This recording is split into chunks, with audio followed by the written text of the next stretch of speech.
When I found out my grant was canceled, initially I think it was mostly just shock because I didn't expect it to happen to me, and I also didn't expect it to be so soon.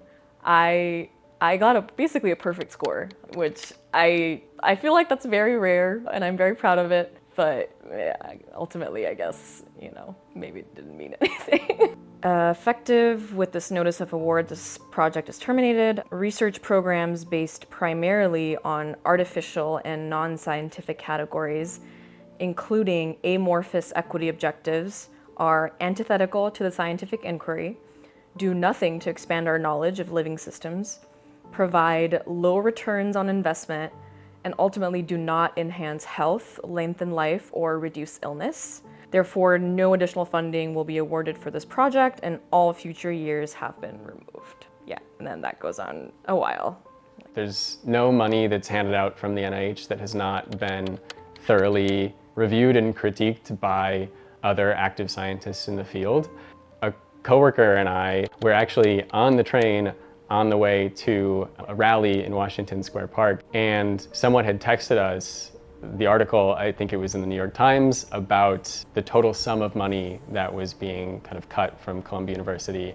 And we were underground, so we saw the headline, got the idea, but couldn't load any other information at that time. It was like my colleague who also had an NIH grant, myself, that headline, and just like our thoughts. My best friend across the hall just knocked on my door and said, "I've been fired."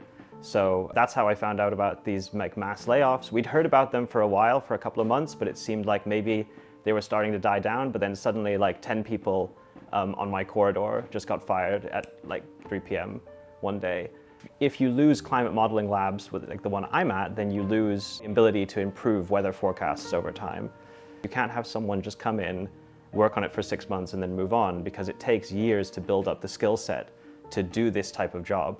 We're considering whether to stay in American science, which I think that question looms so much larger now than it did last year.